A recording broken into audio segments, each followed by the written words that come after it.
मत्ती रचित सुसमाचार अध्याय 24। जब यीशु मंदिर से निकलकर जा रहा था तो उसके चेले उसको मंदिर की रचना दिखाने के लिए उसके पास आए। उसने उनसे कहा, क्या तुम ये सब नहीं देखते? मैं तुमसे सच कहता हूं, यहां पत्थर पर पत्थर भी न छूटेगा जो ढाया न जाएगा। और जब वो जैतून पहाड़ पर बैठा था, चेलों ने अलग उसके पास जाकर कहा, हमसे कहे कि ये बातें कब होंगी और तेरे आने का और जगत के अंत का क्या चिन्ह होगा? यीशु ने उनको उत्तर दिया, सावधान रहो, कोई तुम्हें न भरमाने पाए, क्योंकि बहुत से ऐसे होंगे जो मेरे नाम से आकर कहेंगे मैं मसीह हूं, और बहुतों को भरमाएंगे। तुम युद्ध और लड़ाइयों की चर्चा सुनोगे। देखो, घबरा न जाना, क्योंकि इनका होना अवश्य है, परंतु उस समय अंत न होगा, क्योंकि जाति पर जाति और राज्य पर राज्य चढ़ाई करेंगे, और जगह जगह अकाल पड़ेंगे और भूमिडोल होंगे। ये सब बातें पीड़ाओं का आरंभ होंगी। तब वे क्लेश दिलाने के लिए तुम्हें पकड़वाएंगे और तुम्हें मार डालेंगे, और मेरे नाम के कारण सब जातियों के लोग तुमसे बैर रखेंगे।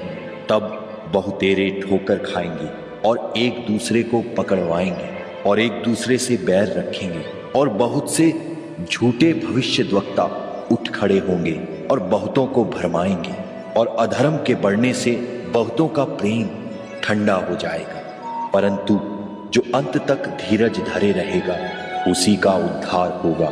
और राज्य का ये सुसमाचार सारे जगत में प्रचार किया जाएगा कि सब जातियों पर गवाही हो, तब अंत आ जाएगा।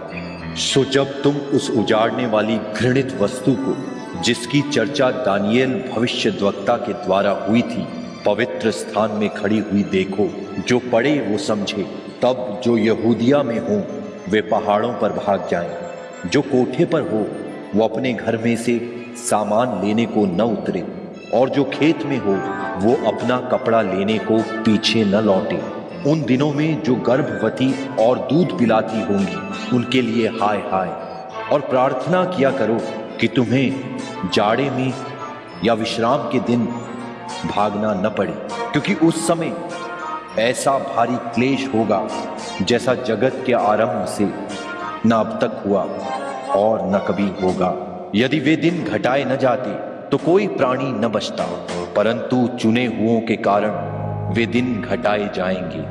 उस समय यदि कोई तुमसे कहे, देखो मसीह यहाँ है या वहां है, तो प्रतीति न करना, क्योंकि झूठे मसीह और झूठे भविष्यद्वक्ता उठ खड़े होंगे और ऐसे बड़े चिन्ह और अद्भुत काम दिखाएंगे कि यदि हो सके तो चुने हुओं को भरमा दे। देखो, मैंने पहले से तुमसे ये सब कुछ कह दिया है। इसलिए यदि वे तुमसे कहें, देखो वो जंगल में है, तो बाहर न निकल जाना। देखो वो कोठरियों में है, तो प्रतीति न करना, क्योंकि जैसे बिजली पूर्व से निकलकर पश्चिम तक चमक जाती है, वैसा ही मनुष्य के पुत्र का भी आना होगा। जहां लोथ हो वहीं गिद्ध इकट्ठे होंगे। उन दिनों के क्लेश के बाद तुरंत सूर्य अंधियारा हो जाएगा और चांद का प्रकाश जाता रहेगा, और तारे आकाश से गिर पड़ेंगे और आकाश की शक्तियां हिलाई जाएंगी। तब मनुष्य के पुत्र का चिन्ह आकाश में दिखाई देगा, और तब पृथ्वी के सब कुलों के लोग छाती पीटेंगे और मनुष्य के पुत्र को बड़ी सामर्थ और ऐश्वर्य के साथ आकाश के बादलों पर आते देखेंगे।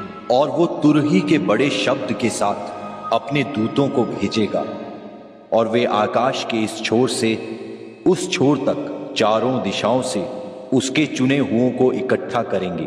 अंजीर के पेड़ से ये दृष्टांत सीखो, जब उसकी डाली कोमल हो जाती और पत्ते निकलने लगते हैं, तो तुम जान लेते हो कि ग्रीष्म काल निकट है। इसी रीति से जब तुम इन सब बातों को देखो तो जान लो कि वो निकट है, वरन द्वार ही पर है। मैं तुमसे सच कहता हूं, जब तक ये सब बातें पूरी न हो लें, तब तक ये पीढ़ी जाती न रहेगी। आकाश और पृथ्वी टल जाएंगी, परंतु मेरी बातें कभी न टलेंगी। उस दिन और उस घड़ी के विषय में कोई नहीं जानता, न स्वर्ग के दूत और न पुत्र, परंतु केवल पिता। जैसे नूह के दिन थे, वैसा ही मनुष्य के पुत्र का आना भी होगा। क्योंकि जैसे जल प्रलय से पहले के दिनों में जिस दिन तक कि नूह जहाज पर न चढ़ा, उस दिन तक लोग खाते पीते थे और उनमें शादी होती थी, और जब तक जल प्रलय आकर उन सबको बहा न ले गया, तब तक उनको कुछ भी मालूम न पड़ा, वैसे ही मनुष्य के पुत्र का आना भी होगा।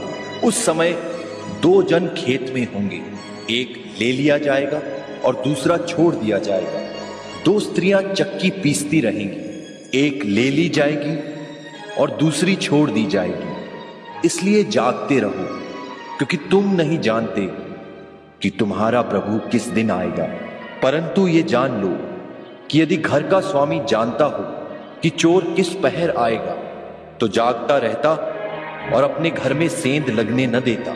इसलिए तुम भी तैयार रहो, क्योंकि जिस घड़ी के विषय में तुम सोचते भी नहीं हो, उसी घड़ी मनुष्य का पुत्र आ जाएगा। सो वो विश्वास योग्य और बुद्धिमान दास कौन है, जिसे स्वामी ने अपने नौकर चाकरों पर सरदार ठहराया कि समय पर उन्हें भोजन दे।